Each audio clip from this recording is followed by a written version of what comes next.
Hello boys and girls, my name is White Rhino PSO, and today I am playing another game from my childhood, Wolfenstein 3D.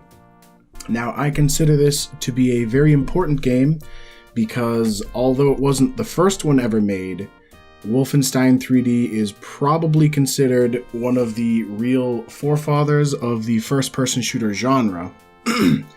And its popularity led to stuff like Doom and Quake, and much later stuff like Halo and Call of Duty. So this first series of videos that I'm making are going to focus on the first episode of the game, Escape from Wolfenstein, which was originally released as Shareware.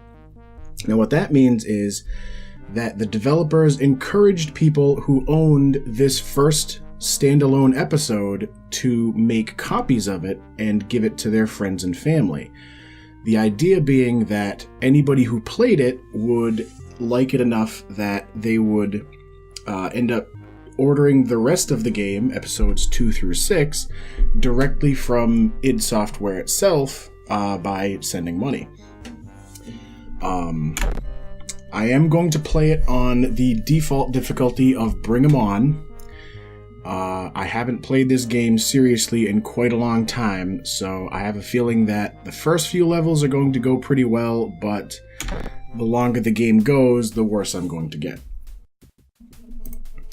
My mouse seems a little wonky. There we go. So I am playing this through I believe it's considered an open source port thing called EC Wolf.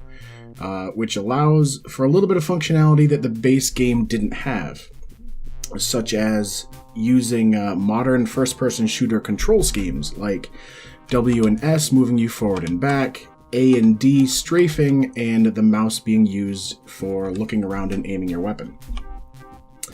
I completely forgot. The story of the first episode is that you are BJ Blazkowicz, who is a American spy working for the Allies in World War II. And you were sent behind enemy lines in Nazi Germany to find plans for something called Operation Eisenfaust. And while you were out there, you got captured by enemy soldiers and brought to the dungeons of Castle Wolfenstein. From there, you were able to take out this guard in your cell, and you're using his pistol, which only has 8 shots, and you also have a knife that is not very useful at all. And you're going to use that weaponry to try and escape.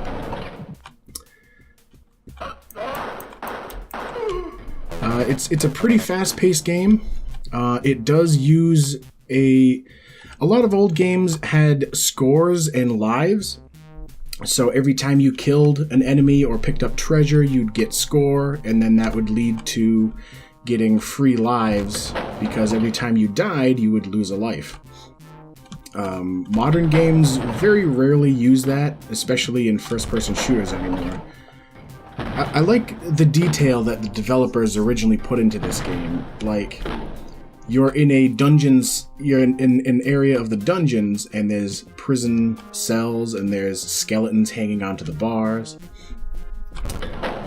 I have played this first episode a ridiculous number of times, so I'm going to be... It's going to go fairly quickly. Oh, another feature. This game had a sort of sound propagation system where in a room, if you fired your weapon and a guard was not set to be deaf, the guard would come after you after hearing the shots. When you opened a door, the sound area of that room would blend into the one of this room, so that's why this guy woke up, because when I shot the other guard, the door was open and he came looking for me. There's no real reason to come in here and kill those dogs other than completion. Or if you're low on health and you decided to eat the dog food on the floor there.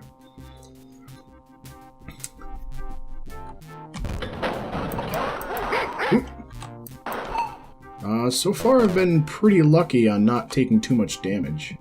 Another thing is if an enemy dies in a doorway, he holds the door open, which can be kind of dangerous if there's more enemies in the area.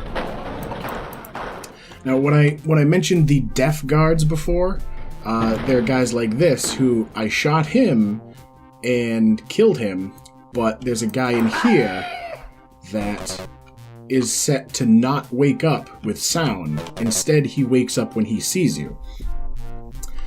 There are quite a few secrets in the game. I mean, any game that has a score, you're probably going to need to put in stuff that is hard to find to get score. This is the first... the secrets were done in the push wall style. So, you just walk up to a random wall and hit use, and it would open it like a door. Now I have the second gun of the game. There's only 4 weapons in the game, and I've already got 3 of them. This gun is the one I tend to stick with the most, just because it's easier to control your fire. Oh, here's some more, there's chalices and crosses. Things that you pick up just for score and for completion. Oh, and of course you can't have Nazi Germany without having gigantic wall paintings of Adolf Hitler himself.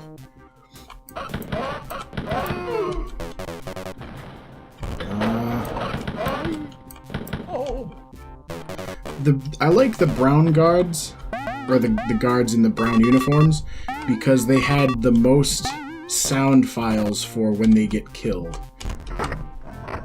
They can make little groans or, like, shouts of pain. I don't know how many points gets you a free life, but it's a fair few. The better you do in the game, you end up getting a maximum of 9 lives pretty easily.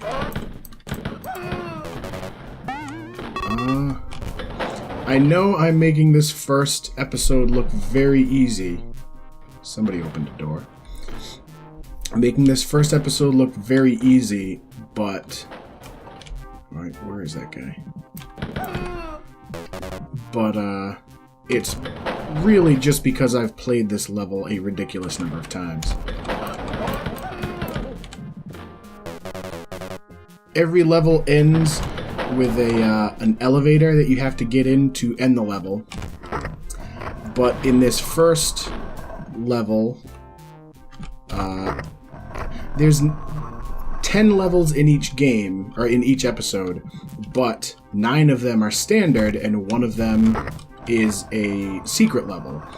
And in the first episode, oh, there's also a free life, which doesn't give you any score, but immediately gives you a life. In this first episode, the very first level has the elevator to the secret level.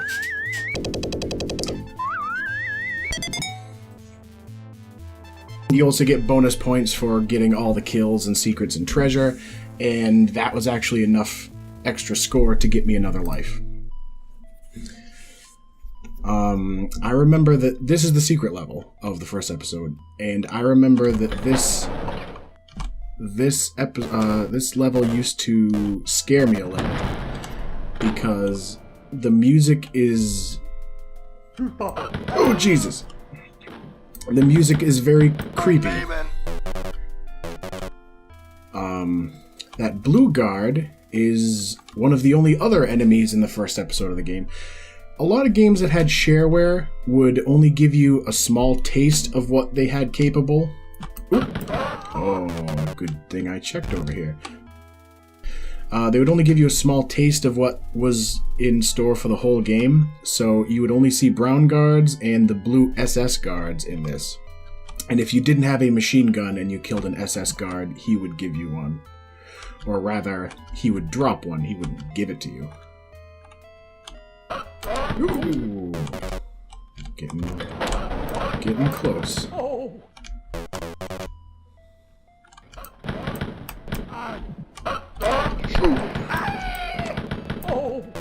I still haven't taken any damage, which I consider fairly lucky.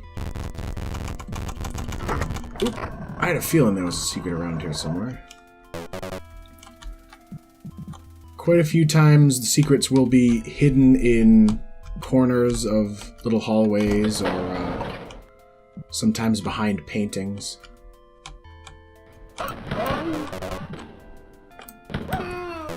Yeah, shooting that guy woke up quite a few, it sounds like.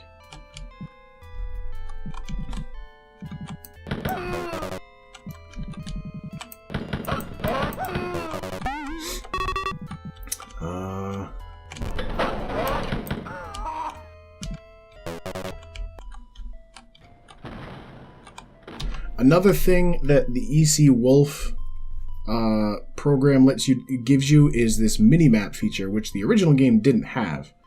So this is going to be my best bet at exploring without missing anything. Is there a secret in here?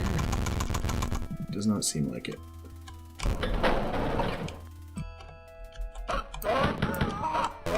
Ooh. Not behind the blood.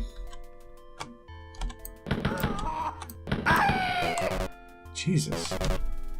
Oh, the map screen also gives you a tally of how many treasures and kills and secrets you've found.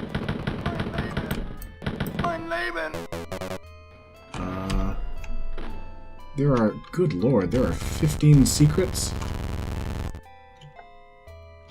As fast as your character already moves, you can run faster than that still. There's nobody in here, but there is something behind that wall. I'm gonna check while I'm in here. Where have I not been yet? I have...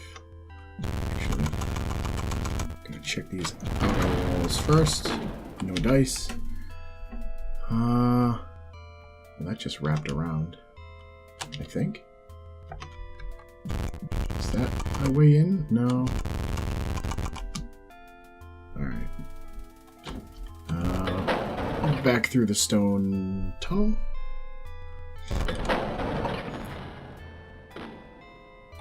Yeah, the music in this is very creepy, and the wall texture practically makes them look like they're alive, which is also very weird when you see the bloodstains on them.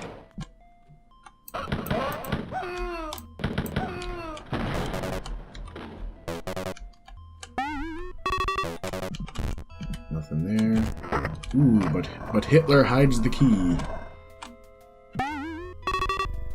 Bunch of food, treasure, and bullets I don't need at the moment.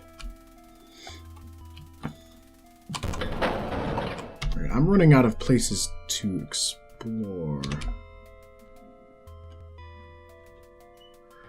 Like I said, I am very surprised that I am doing as well as I am in this first episode, or these first few levels.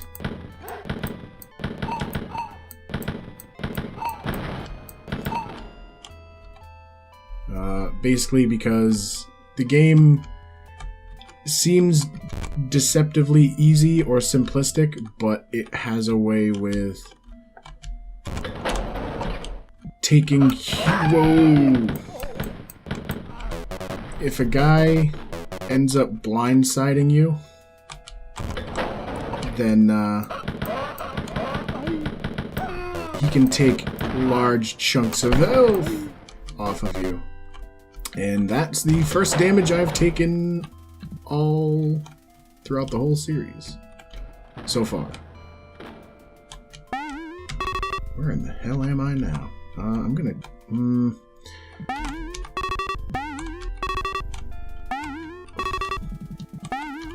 I don't like going into a new room before finishing my check of previous rooms. Yeah, see, I was shooting that guy down there, but this guy didn't wake up until I came over because he was set to deaf in the map screen. There are keys. There's only 2 keys and 2 different kinds of doors that require them to open. Is that it?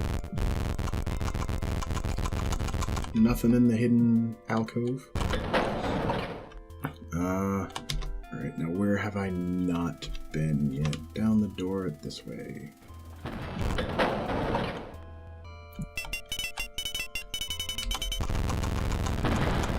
Sometimes they like to hide secrets within secrets, which was always kind of neat. It is kind of a cheat to be able to look at the minimap like this, because I can use the minimap to see, like, between this room and the one down there, there isn't enough room for a secret, so there's no real reason to bother messing with the wall as much. Alright, back this way and to the right.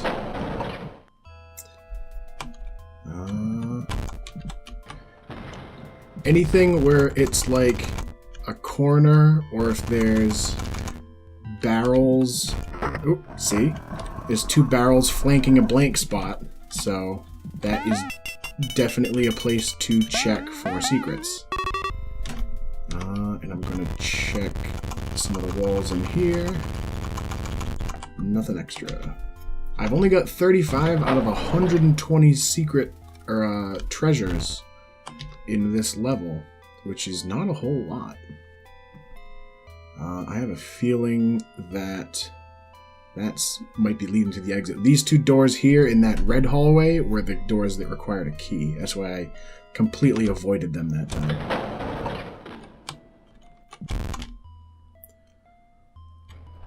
I apologize if anybody is getting motion sickness from watching me play this. Motion sickness never really ran in my family, though I have a brother that had it. As he grew up, he started having more and more of a tough time with motion sickness. One bullet, okay. So anything that is played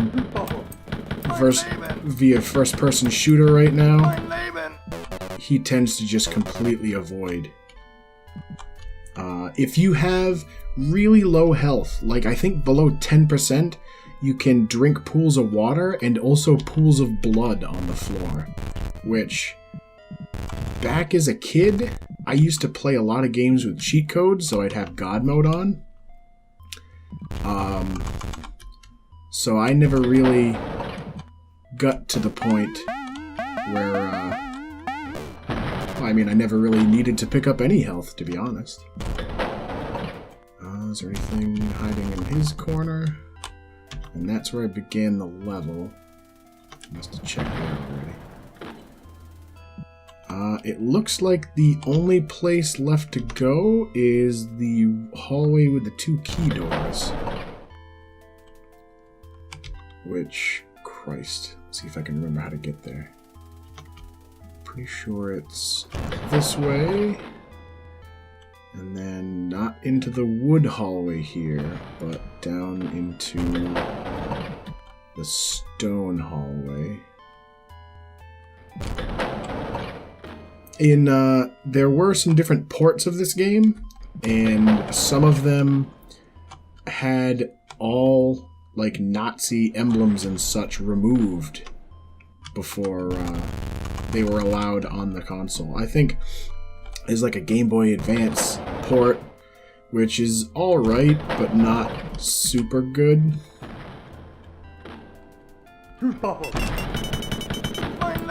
Oh. I think this was a trap. You'd open that and see the door over here, which just led to a room full of SS guards, which are definitely... Oh, pick up that health. Yeah, see what I mean by this game being unexpectedly difficult? It definitely... Alright, full health, full ammo, nobody in here. Is there any secrets in here? Something to make it worth my while for specifically going and hurting myself? Alright. I've only got half of the secrets. Half of the treasure. Very few secrets. But all the kills. So on the one hand, I kind of want to stick around to get more points, but on the other hand, I mean, I've got full ammo, I've got my favorite gun. I think I'm just going to move on. You don't get a set of 3 different stats for how many kills and secrets and treasure you find in a secret level. You just get a flat 15,000 for having beaten it.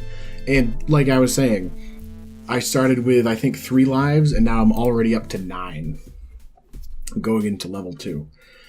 But here's a good spot to cut this first video.